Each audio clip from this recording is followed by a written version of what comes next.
ধোয়া ওঠা গরম ভাতে গরম গরম বড়ি পোস্ত। একদম ভিন্ন স্বাদের এই পুঁই পোস্ত কখনো খেয়েছেন কি? পুঁই গাছটাকে এরকম ছোট ছোট পিস করে কেটে নেব। বাগানে প্রচুর লতানে পুঁই গাছ হয়েছে, আর যেই একটু বৃষ্টির জল পেয়েছে পুরো গাছ একদম একদম পুরো বাগানের হাফ পর্যন্ত ছড়িয়ে গেছে। দেখুন ওই দূর পর্যন্ত একদম পুঁই গাছ ছড়িয়ে আছে, আর ডগাগুলো দেখুন কি সুন্দর কচি কচি একদম উঠে আছে। এই দেখুন কি সুন্দর একদম নরম ডগা, আর কত কচি কচি পাতা দেখেছেন ডগার দিকে। রান্নার জন্য আজকে এই ডগার দিক থেকেই কেটে নেব।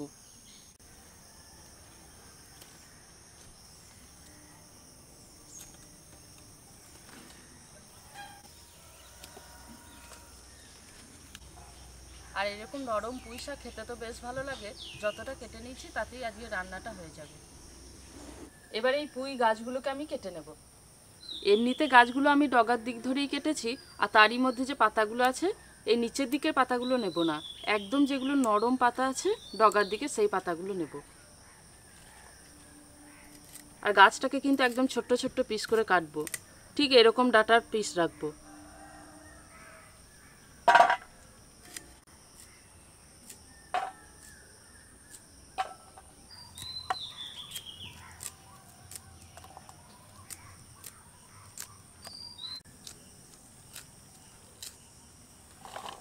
পুঁই শাকগুলো সব কেটে নিয়েছি, আর পুঁই শাকের থেকে দেব একটা আলু।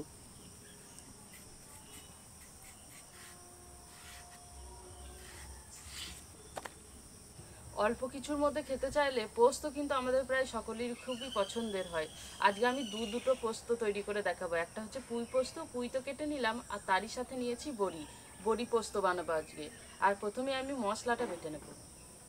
3 চামচ পোস্ত নিয়েছি, বেটে নেব।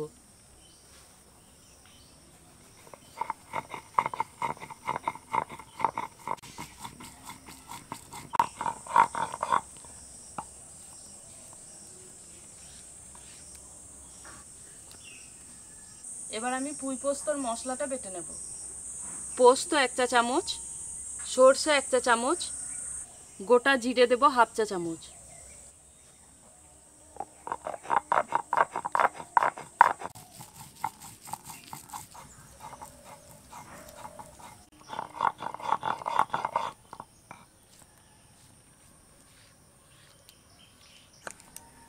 প্রথমে আমি বড়ি পোস্তটা রান্না করে নেব। কড়াইতে পরিমাণ মতো তেল দেব।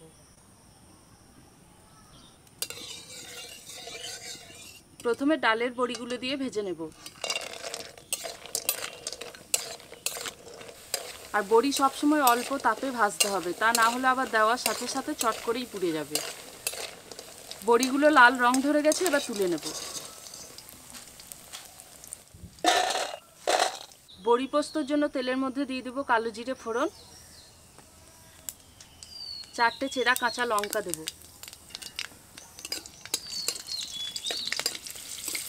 এবার এর মধ্যে দেব পোস্ত বাটা।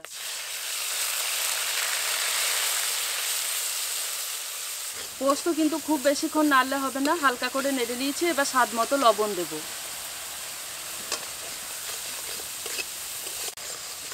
এবার এর মধ্যে জল দেব, ভালো করে ফুটতে দেবো। এবার জলটা দেওয়ার পর জলটা খুব ভালোভাবে ফুটে গেছে। এবার এর মধ্যে ভেজে তুলে রাখা বড়িগুলো দিয়ে দেবো। জল কিন্তু একটু বেশি দিয়েছি, তাতে করে কিন্তু বড়িগুলো খুব ভালোভাবে এর মধ্যে ডুবে যাবে আর নরম হয়ে যাবে একটু। আবারও খুব ভালো করে ফুটিয়ে নেব। গরম গরম ভাতে এরকম বড়ি পোস্ত থাকলে কিন্তু আর কোনো তরকারির প্রয়োজনই পড়বে না, এটা দিয়েই পুরো ভাত খাওয়া হয়ে যাবে। বড়িগুলো কিন্তু একটু শক্ত আছে, তাই আমি কিন্তু একটু বেশিক্ষণ ফোটাচ্ছি। বড়ি পোস্তটা একদম তৈরি হয়ে গেছে, আর দেখুন যে পরিমাণ জল দিয়েছিলাম জলটা কিন্তু বেশ অনেকটাই টেনে গেছে। আর খুব বেশি শুকনো শুকনো করবো না, ঠান্ডা হলে কিন্তু একটু বসে যাবে। এবার এটাকে নামিয়ে নেব।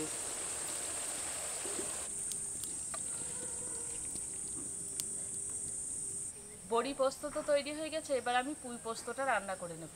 কড়াইতে পরিমাণ মতো সরষের তেল দেব। তেলের মধ্যে দিয়ে দেব তেজপাতা, আর দিয়ে দেবো 5 ফোড়ন সামান্য পরিমাণ। ফোড়নটা ভাজা হয়ে এসেছে, এবার দিয়ে দেবো কেটে রাখা পুঁই শাক আর আলু।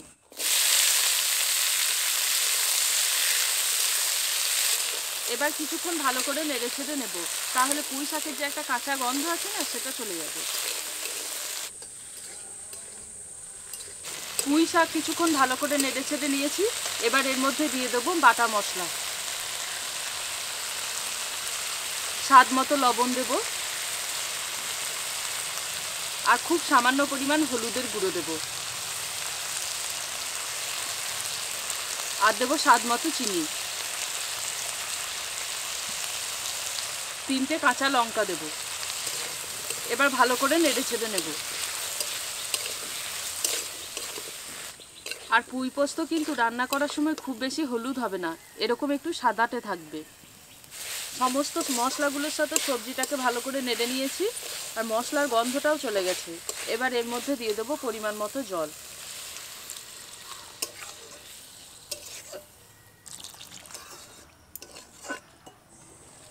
পুঁইয়ের ডাঁটা আলু সব সেদ্ধ হতে দিয়েছিলাম, ডাঁটা আলু সব খুব ভালোভাবে সেদ্ধ হয়ে গেছে।